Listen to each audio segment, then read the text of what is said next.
Thank you all for joining us. We're so glad that you would take time out of your schedule to join us. For those who don't know me in person, my name is Robin, and if you want to know more about what we do, why don't you check our website, robinandleno.com. You might find some resources that might help you there. So, that being said, why are we here? I want to ask you a personal question. Would you rather want to be known for being part of a church that was silent or being part of a church that spoke life? Come on, I want to say that again. Would you rather be known to be part of a church that was silent or a church that spoke life? See, with everything that's happening around the world, people are looking for answers. And if the church does not speak up in these moments, they will end up looking at the wrong places and they'll end up living unfulfilled lives. Come on, the enemy loves to silence the voice of the church. And if you look at history, he does it two ways. One way he does it is by bringing premature death. If you look at the life of Moses, if you look at the life of Jesus, enemy tried to kill their voice even before they were born. Are you hearing me?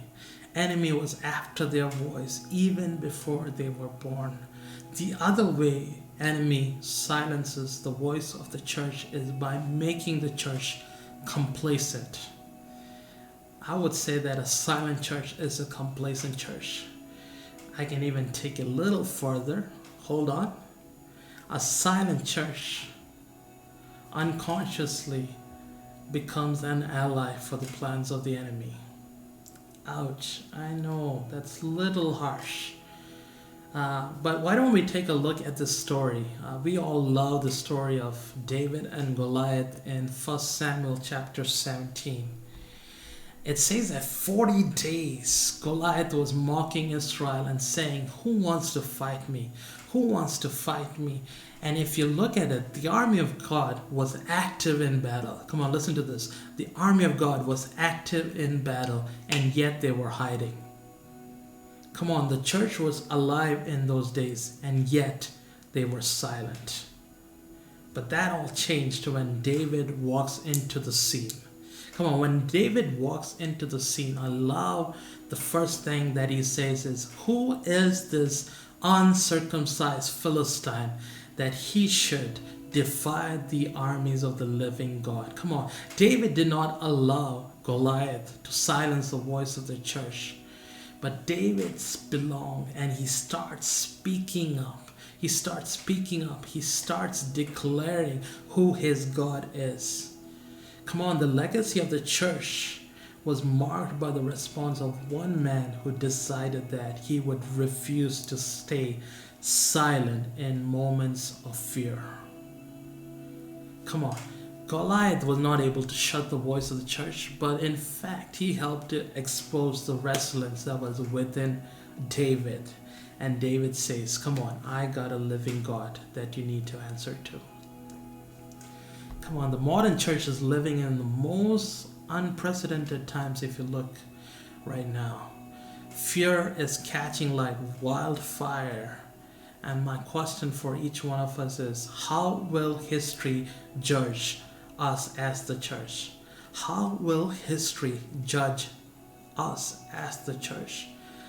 Will history write about the silent church or about the church that was intentional about speaking life? Will history write about the Goliath that put the church into fear? Or will history write about the David that not only brought the Goliath, the fear on its knees, but cut its head forever? Come on, what if we stopped magnifying the Goliaths of our time and started speaking life and started speaking more about our living God? What if we stopped talking about the Goliaths of our time and started feeding the David within us? What if we stopped talking and feeding the Goliaths of our time and start encouraging each other with the words of faith and hope? What if we stopped saying silent? Come on, I want you to listen to this carefully. The history of our time will not only be defined by what the church said during moments like this, but more by what was left unsaid by our silence. Are you listening to me? The history of our times will not only be defined by not only by what the church said during moments like this, but more by what was left unsaid by our silence. We cannot be an army that is suited for battle and yet hiding. We cannot be a church that is alive and yet silent. I want to encourage you today to be a David in these times.